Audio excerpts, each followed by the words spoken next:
Okay, so thank you so much. I'm so glad to be here. This has been a wonderful meeting and collective reflections. So what I wanted to share with you is a historical case of an utopian project that became a sort of a dystopia. So this historical case can help us to think and discuss about the role of violence in, and also the evolution of these emancipation projects in Latin America. So the Bolivarian revolution in Venezuela that was led by Hugo Chávez. In his discourse, the mythical origin of the revolution or the inspiration he had for the Bolivarian revolution was this huge event that is called El Caracazo. El Caracazo was a massive looting event and then massive repression of the armed forces towards the people. After all these lootings, after the structural adjustment program imposed by the International Monetary Fund. So after all these lootings and then massive repression that at least 1,000 people were killed, then Chavez said, never again the armed forces are going to repress and kill our people. So this is like the mythical origin of the Bolivarian revolution. Then Chavez became known when he made the coup d'etat in 1992 in Venezuela. And of course, he's a very charismatic person. So the coup d'etat was a failure, but it only took 3 minutes in a TV chain when he appeared in this image and he said, well, for now, we didn't acquire or we didn't win our goals, our objectives, and then silence, and he added, for now. And those minutes created again this image of Chavez, such as a prophet or a leader that was going to lead an important political transformation.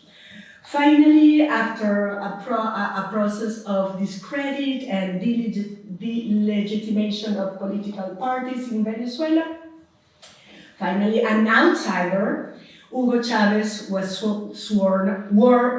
he won the presidency, having a vast majority of votes, and he was sworn president in 1999.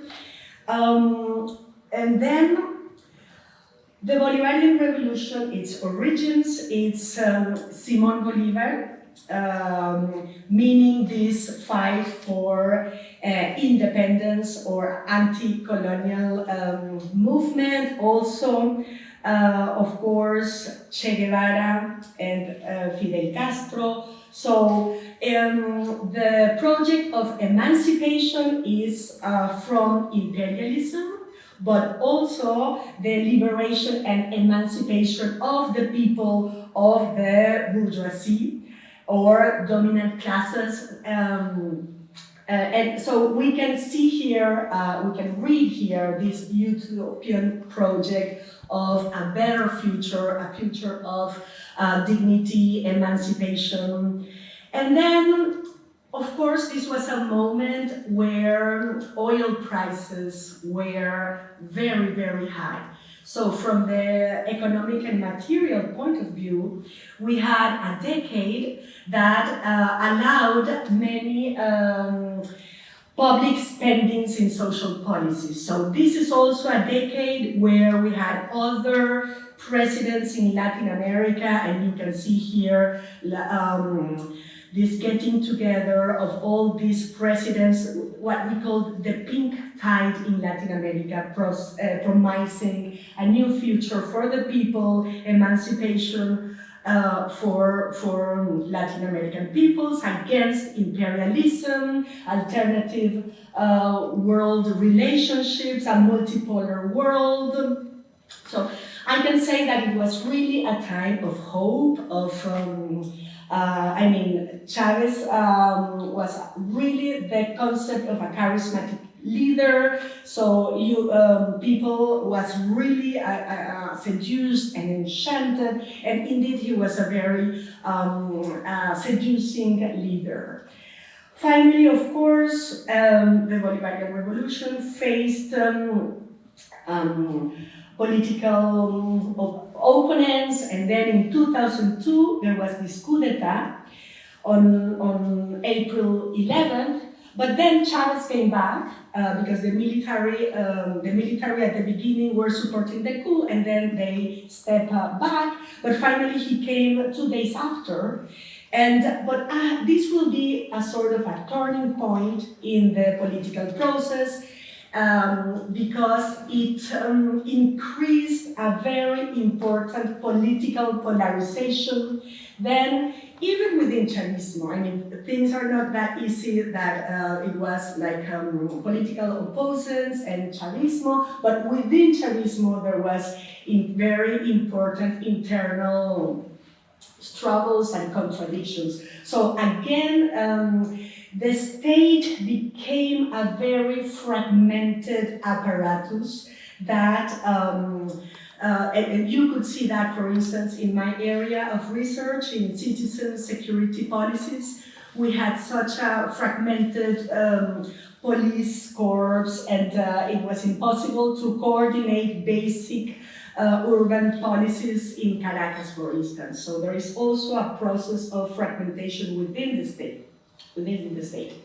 So in this decade of high oil prices, we had these massive social policies that were called misiones sociales, like social missions, and they were basically redistributive policies with all the oil income.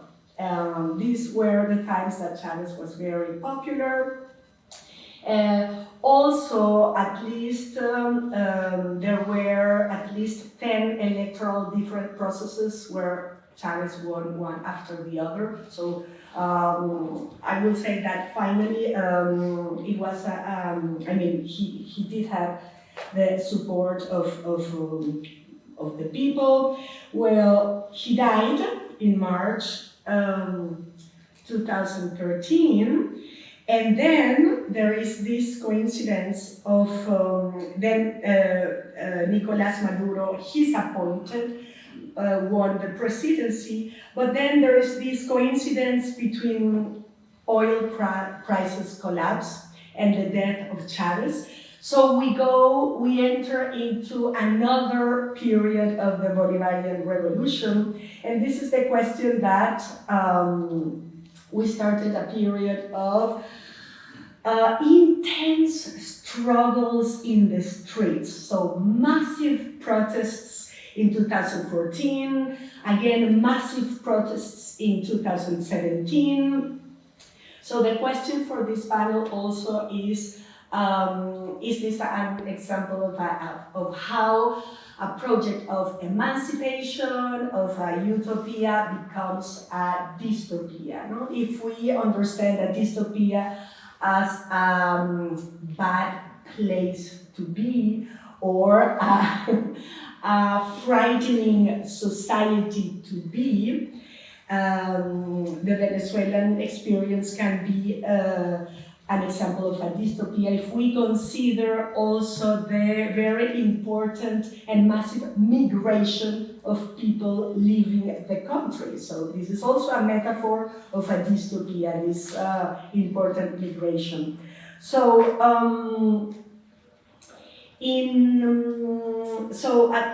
all these years there have been thousands of protests.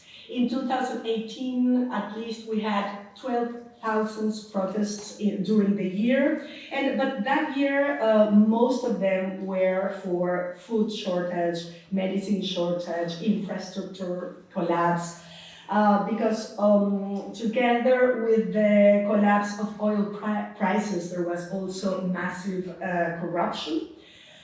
But then, and this is where my research really is focused, I'm working now on state violence. We, at this time in 2015, massive military intervention policies and militarized policies that fought against criminality started. Well, I mean, there was a tradition of militarization, of course, but 2015 means, again, a turning point where Nicolás Maduro started this massive militarization intervention in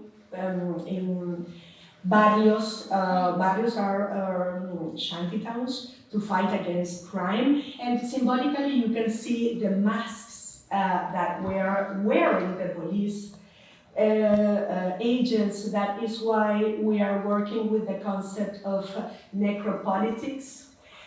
This is a concept of Cameroonian philosopher Achille Mbembe, and it deals with the fact he of course is in dialogue with post-colonial African societies, so where states are unable to fulfill their basic needs of the population and the rule of law, then a way to exercise power is by the right to kill. So this is the dialogue of this concept of necropolitics. Actually, during those years, deaths perpetrated by police forces reached at least 4,000 people were killed between each year between 2015 and 2018. So you can imagine, for instance, imagine Brazil. Brazil is a country that has 200 million inhabitants. Venezuela has 29 million inhabitants. In Venezuela, there were more killings than in Brazil. That is a country that has 7 times more inhabitants than Venezuela. This is the entrance of the neighborhood I work. I do field work, so just to give you an imagine of all the militarized images and the symbolic presence of the armed forces. Nicolás Maduro's government experienced an important militarization that meant that, for instance, when Hugo Chávez started his government, 10% of the ministers were militaries. Well, in 2017, 50% of the ministries were military. So it became a militarized society, discourses of war, and then also another picture just to show you, if you can see the holes in the fences, those are also the holes of the bullets of these military interventions. So people started to put locks, the cadenas, lockers in their doors, not because they were afraid of the local delinquents, but of the police.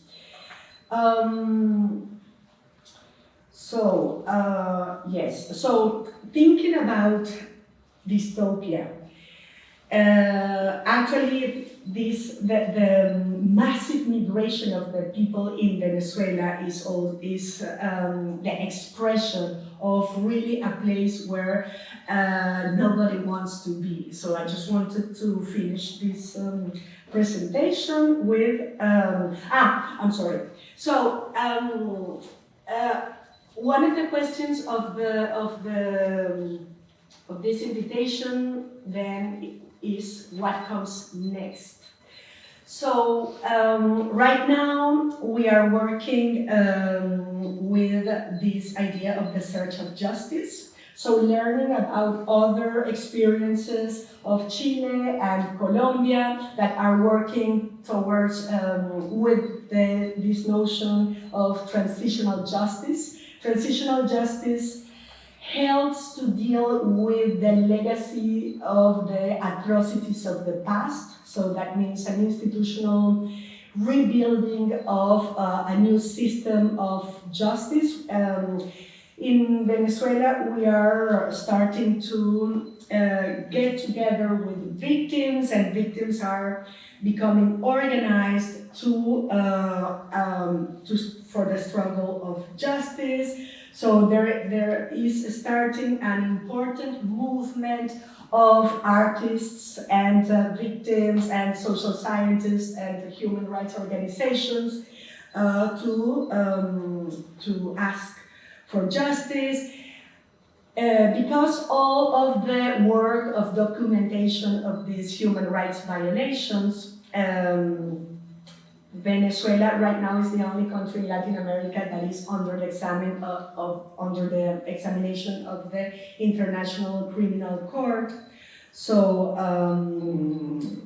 this is to say that this is a long struggle, but at least there is already a process of examination of human rights violations. So just to finish, the case of the Bolivarian revolution just helps to think about the place of violence in emancipation projects, and also thinking about these projects that become, utopias for some and then dystopias for others. I find very telling Hannah Arendt's reflection about forgiveness, and forgiveness as a way of looking at the past and also systems of domination. Hannah Arendt says that human beings, it's human beings' intrinsic nature to hurt each other, but there is forgiveness. Forgiveness to deal with the legacies of this hurting, but also the notion of promise. That means also thinking for a better future. So I just wanted to finish this presentation thinking about, well, what happens when processes of emancipation becomes nightmares for their own population?